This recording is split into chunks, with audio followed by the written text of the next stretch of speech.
Sijo tax. Actually ഈ ചെറുക്കൻ്റെ subject ഞാൻ ഇനി എടുക്കൂല എന്ന് വെച്ചതാണ്. കാരണം ഒരാളുടെ ബുദ്ധിമുട്ടിൽ നമ്മൾ അധികം അഹങ്കരിക്കുകയും സന്തോഷിക്കുകയും ഒന്നും വേണ്ടാന്ന് തോന്നിയത് കൊണ്ട് തന്നെ വിട്ടേക്കാന്ന് വിചാരിച്ചു. ചെറുക്കം വിടാൻ പാടില്ല. വീണ്ടും വീണ്ടും എടുത്ത് വെച്ചിട്ട് റോക്കി നിന്നെ ഞാൻ തട്ടും, റോക്കി നിന്നെ ഞാൻ മുട്ടും, റോക്കി നിന്നെ ഞാൻ പൊക്കും. ഈ ഡയലോഗ് തന്നെയാണ്. മുഖമൊക്കെ കണ്ടപ്പോൾ ഒരു പാവം തോന്നി കേട്ടോ. ഒരു വശത്ത് നല്ല നീർവീക്കമുണ്ട്. വാസ്തവത്തിൽ ഇത് സ്വയം വരുത്തി വെച്ചൊരു വിനയാണ്. ഒരാൾ ഇടിച്ചാൽ മാത്രം ഇത്രയധികം ഡാമേജ് ഉണ്ടാകുമെന്ന് ചോദിച്ചു കഴിഞ്ഞാൽ മെഡിക്കൽ സയൻസിനെ വെല്ലുവിളിക്കുന്ന കണക്ക് അത്യാവശ്യത്തിന്, അതായത് കുറച്ച് റിവ്യൂവിനും വ്യൂവിനും ഒക്കെ വേണ്ടിയിട്ട് കുറേയധികം തോന്നിയാസങ്ങൾ കാണിച്ചതിൻ്റെ ആഫ്റ്റർ എഫക്റ്റാണിത്. റെസ്റ്റ് എടുക്കേണ്ട സമയത്ത് റെസ്റ്റ് എടുക്കണം. അല്ലാണ്ട് വന്നിരുന്നുണ്ട് കുതന്ത്രങ്ങൾ മെനയാൻ പോയതിൻ്റെ ആഫ്റ്റർ എഫക്റ്റാണ് ഇപ്പോൾ ഈ അസുഖം ഇതിങ്ങനെ മൂർച്ഛിച്ചത്. വീണ്ടും വീണ്ടും ഓപ്പറേഷൻ ചെയ്യേണ്ടി വരുന്നത്. ഒരൊറ്റ ഇടിയിൽ തന്നെ താടിയെല്ല് തകർന്നിട്ടുണ്ടെങ്കിൽ ഹൗ പവർഫുൾ ഹീ ഈസ്. പെട്ടെന്നുണ്ടായൊരു ദേഷ്യത്തിലാണ് അത് ചെയ്തതെങ്കിലും ഒത്തിരി റിഗ്രറ്റ് ചെയ്യുകയും പൊട്ടിക്കരയുകയും ചെയ്തിരുന്നു റോക്കി. പിന്നീട് എപ്പോഴും നമ്മൾ പറയുമ്പോഴൊക്കെ തന്നെ എന്നെ തിരിച്ചു കയറ്റുമെന്ന്, അവസരം നഷ്ടപ്പെടുക മാത്രമല്ല ഒരുപാട് രീതിയിൽ അയാൾ മനപ്രയാസം അനുഭവിച്ചിട്ടുണ്ടായിരുന്നു. അപ്പം നിങ്ങളുടെ പേരൻസിനോട് മാപ്പ് പറയുന്നതായിട്ട് ഞാൻ കേട്ടിട്ടുണ്ടായിരുന്നു. അയാളുടെ ചാനൽ പൂട്ടിച്ചു കളഞ്ഞു. ഇൻസ്റ്റാഗ്രാം ID ബ്ലാങ്കാണ്, അത് വർക്ക് ചെയ്യുന്നില്ല. അതായത് അയാൾക്ക് സംവദിക്കാനുള്ള, അയാൾക്ക് പറയാനുള്ള ഒരു പ്ലാറ്റ്ഫോം തന്നെ ഇല്ലാണ്ടാക്കാനുള്ള പേയ്മെൻറ്റ് കൊടുത്തിരിക്കുന്ന കൊട്ടേഷൻ അളിയനാണ് ഇരുന്നുകൊണ്ട് അയാളെ പറയുന്നത്. അയാൾ അതിനകത്ത് കയറിയ നിന്നെ തല്ലാനൊന്നുമല്ല, ആരുടെയും കൊട്ടേഷൻ ഏറ്റെടുത്തിട്ടില്ല. ദൈവത്തിൻ്റെ കൊട്ടേഷൻ അയാളുടെ കയ്യിലുണ്ടായിരുന്നു. അനേകം സ്ത്രീകളെ വളരെ മോശമായ രീതിയിൽ, വളരെ വൃത്തികെട്ട രീതിയിൽ അവതരിപ്പിക്കുന്ന ഒരു വൃത്തികെട്ട, അതായത് ഒരു മഞ്ഞ പത്രത്തിനേക്കാൾ കേടുകെട്ട രീതിയിലുള്ള ഒരു ചാനൽ മെമ്പറാണ്, അല്ലെങ്കിൽ ചാനൽ ഓണറാണ് സിജോ. ആ സിജോയ്ക്ക് എന്ത് അധികാരമാണുള്ളത് ഇപ്പോഴും അമ്മയൊക്കെ നിർത്തിയിട്ട് വെല്ലുവിളിക്കാൻ? കുറച്ച് ഓവറായിട്ട് തോന്നലേ. ഓവറെന്ന് മാത്രമല്ല കേട്ടോ, ഒരു എന്താ പറയുന്നത്, സ്വയം പൊക്കി ലെവലായിട്ടാണ് എനിക്ക് ഫീൽ ചെയ്യുന്നത്. തന്നെ കൊണ്ടൊരു വാഴയെ ഒക്കൂല എന്നുള്ളതിൻ്റെ തെളിവാണ് തനിക്കിട്ട് കിട്ടിയ പൊട്ടലും കൊണ്ട് അവിടെ ഇരുന്നുകൊണ്ട് വലിയ വായിൽ താൻ പറഞ്ഞത് എനിക്ക് പരാതിയൊന്നുമില്ല, ഹീസ് മൈ ബെസ്റ്റ് എന്ന്. അന്ന് അറിയത്തില്ലായിരുന്നു ഇത്രയും പ്രശ്നം ഉണ്ടാകുമെന്ന്. നിനക്കത് കിട്ടേണ്ടതായിരുന്നു. അത്രയധികം പെൺകുട്ടികൾ ശാപിച്ചിട്ടുണ്ട് നിന്നെ. അതായത് സെക്സ് മാത്രം പറയുക, അല്ലെങ്കിൽ അതിനെ റിലേറ്റഡ് ചെയ്തുകൊണ്ട് തൻ്റെ ചാനൽ വളർത്താൻ വേണ്ടി മറ്റു പെണ്ണുങ്ങളെ അവഹേളിക്കുകയൊക്കെ ചെയ്യുമ്പോൾ ഇതുപോലുള്ള ഇടികളും കൂടെ പ്രതീക്ഷിച്ചു കൊള്ളണമെന്ന് മാത്രമേ പറയാനുള്ളൂ. ഞാൻ നിന്നോട് എനിക്ക്, അതായത് ഈ സിജോയുടെ എനിക്കുള്ള ദേഷ്യം എന്താണെന്ന് പറഞ്ഞു കഴിഞ്ഞാൽ, നിന്നെ തെറിത്താത്ത ആക്കണം എന്നുള്ള ഒരൊറ്റ ഇൻറ്റൻഷനിൽ ഒരു പറ്റം ആൾക്കാർ അപ്പുറത്ത് നിൽക്കുമ്പോൾ അറ്റ്ലീസ്റ്റ് അധ്യാപക വൃത്തിക്ക് വേണ്ടി പഠിച്ച ഒരു വ്യക്തിയല്ലേ, വേണ്ട, അത് താല്പര്യമില്ല. സിജോ എന്ന വ്യക്തിയെ ഞാൻ ഇന്ന് വരെ എടുത്തു വെച്ച് റിയാക്ട് പോലും ചെയ്തിട്ടില്ല. അങ്ങനെയുള്ളിടത്ത് പുലബന്ധം പോലും ഇല്ലാത്ത ഒരുത്തൻ എന്നാൽ ഇരിക്കട്ടെ ഇത്രയും പേര് ചേർന്ന് ആക്രമിക്കുന്നു. ആ സ്ത്രീ സൂയിസൈഡ് വേണമെങ്കിലും ചെയ്യാം.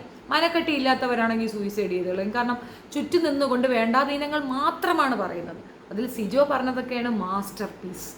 ഒരു രീതിയിലുള്ള റെഫറൻസും വെക്കാതെ, ഒരു രീതിയിലുള്ള അന്വേഷണവുമില്ല എന്നെ ഒരു കൊലപാതകയാക്കുകയും പെൺവാണിഫക്കാരിയാക്കുകയും തെറിവിളിക്കാരിയാക്കുകയും എന്തിനധികം എൻ്റെ പാസ്പോർട്ട് വെട്ടി എന്നെ പാകിസ്ഥാനിലേക്ക് പറഞ്ഞു വിടണം എന്നുപോലും പറഞ്ഞ മഹത് വ്യക്തിയാണിത്. വചനങ്ങളൊക്കെ എനിക്ക് ഓർമ്മയുണ്ട്. പിന്നെ എനിക്കൊരു അബദ്ധം പറ്റി. ഞാൻ സ്ട്രൈക്ക് മാത്രമേ തരാൻ സാധിച്ചിട്ടുള്ളൂ, സേവ് ചെയ്തെടുത്തില്ല. അല്ലെങ്കിൽ ഇന്ന് ആ മഹത് വചനങ്ങളൊക്കെ തന്നെ ആളുകളുടെ ചെവിക്ക് കോൾമയർ കൊള്ളിക്കുന്ന രീതിയിലുള്ള അത്രയും ബൃഹത്തായ കാര്യങ്ങളായിരുന്നു. അപ്പം അതുകൊണ്ട് തന്നെ ഒരു കാരണവശാലും എനിക്ക് നിന്നോടൊരു സിമ്പതിയും തോന്നാറില്ല. പ്രത്യേകിച്ച് അമ്മയൊക്കെ വലിയ കാര്യമായിട്ട് പറയുന്ന വ്യക്തികൾ ഇത്തരത്തിൽ ഒരു അവഹേളനം ഒരു സ്ത്രീയെ പറയുമെന്ന് ചോദിച്ചാൽ എനിക്കറിയത്തില്ല കേട്ടോ, എന്നെ കൊണ്ടാകാറില്ല. അപ്പോൾ ഇതിൽ ഇത്രയധികം ഗ്രൂപ്പ് ഓഫ് പീപ്പിൾ അപ്പുറത്ത് നിന്നുകൊണ്ട് കൊട്ടേഷൻ ഏറ്റെടുത്തുകൊണ്ട് ഒരാളെ നശിപ്പിക്കാൻ വേണ്ടി ചെയ്ത ശ്രമമാണെന്ന് പൂർണ്ണ ബോധ്യമുള്ളിടത്ത് ഒരു സോറി പറയാൻ പോലും മനസ്സുഖം കാണിക്കാത്ത അത്രത്തോളം നികൃഷ്ട ജന്തുവായ നീ റോക്കി എന്തോ ചെയ്യുമെന്നാണ്. റോക്കി ചെയ്തത് കറക്റ്റാണെന്ന് എനിക്ക് എപ്പോഴും പറയാനുള്ളൂ.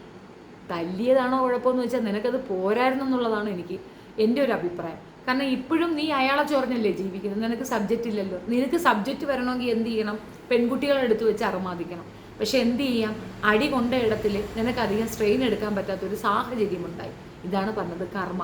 ഭയങ്കര കുഴപ്പമാണ് അത് വലിയ പ്രശ്നമാണ്.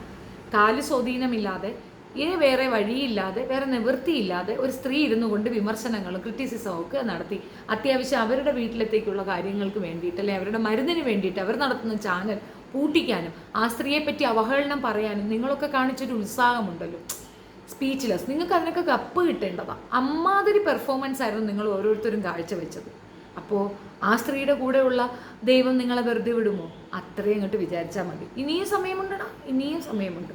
പിന്നെയും കൊണയടിച്ചുകൊണ്ട് വന്നാൽ നിനക്കുള്ള വാല്യൂം കൂടെ പോകും. എൻ്റെ റീസൺ എന്താണെന്നറിയാമോ? നീ അപ്പോഴും സോറി കൊടുക്കാതെ ആ സമയത്ത് ഒരു പരാതി പറഞ്ഞിരുന്നെങ്കിൽ പൈസയുടെ ആർത്തി മൂത്ത് വീണ്ടും അതിനകത്തേക്ക് കയറി വീണ്ടും അതിനകത്ത് കിടന്ന് പെർഫോം ചെയ്യേണ്ട കാര്യമൊന്നും വരത്തില്ലായിരുന്നു. കാശും കിട്ടിയേന്, ഒരു സിമ്പതിയും കിട്ടിപ്പോകുമായിരുന്നു. പകരം അതിനകത്ത് കയറിയിട്ട് മോണേ മോണേ മോണേ എന്ന് പറഞ്ഞിട്ട് കുറേ അധികം കുൽസിത കുശ്മലങ്ങളൊക്കെ നടത്തിയിട്ടും തൊപ്പിയിട്ട് തുന്നം പാടി ഇറങ്ങി വന്നതും പോരാതെ പിന്നെ ഇരുന്നുകൊണ്ട് മുരുമുരുന്ന് മുറുമുറുക്കുമ്പോൾ ചിരിക്കാനാണ് തോന്നുന്നത്. എൻ്റെ കുറ്റമായിരിക്കാം, ഞാൻ സൈക്കോ ആയതുകൊണ്ടായിരിക്കാം. ഭയങ്കരമായിട്ട് എനിക്ക് അങ്ങനെയാണ് ഫീൽ ചെയ്യുന്നത്. ഒരല്പം പോലും ദയ തോന്നുന്നില്ല കേട്ടോ. നിന്റെ ബാച്ചിലുള്ള എല്ലാ സാധനങ്ങൾക്കും ഇത് തന്നെയാണ് അവസ്ഥ. ഇതിനേക്കാൾ കൂടുതൽ കിട്ടട്ടെ എന്നുള്ളതാണ്. കാരണം ഞാൻ നിങ്ങളെ ആരെ എടുത്തു വെച്ച് അലക്കാനോ മോശം പറയാനോ വന്നിട്ടില്ല. സ്പെഷ്യലി സിജോയെ ഒരു വിഷയത്തിൽ പോലും ഞാൻ എടുത്തു വെച്ച് പറയാനോ എന്തെങ്കിലും ഒരു അഭിപ്രായം പറയാനോ ഞാൻ വന്നിട്ട് പോലുമില്ല.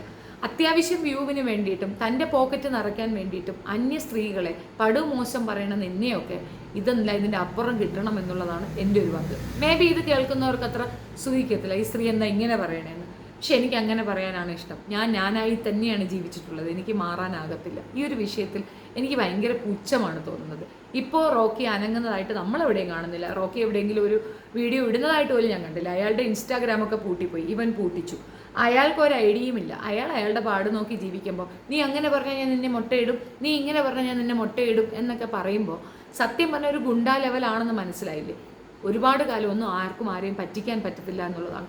ഇതൊക്കെയാണ് ഇവൻ്റെയൊക്കെ റിയൽ ഫേസ്. മുഖം മൂടി പുറത്തേക്ക് വരുന്ന കണ്ടില്ലേ? ഇതാണ് ആള്, ഇങ്ങനെ തന്നെയാണ്. കുട്ടിക്കളെയും വ്യക്തിക്കളെയും പെറ്റിക്കളെയും മോണേ മോണേ മോണേ എന്നും പറഞ്ഞാൽ അയാളുടെ മുതുകത്ത് കയറാൻ പോയിട്ടല്ലേ ഈ അടി കിട്ടിയിട്ടുണ്ടായിരുന്നു.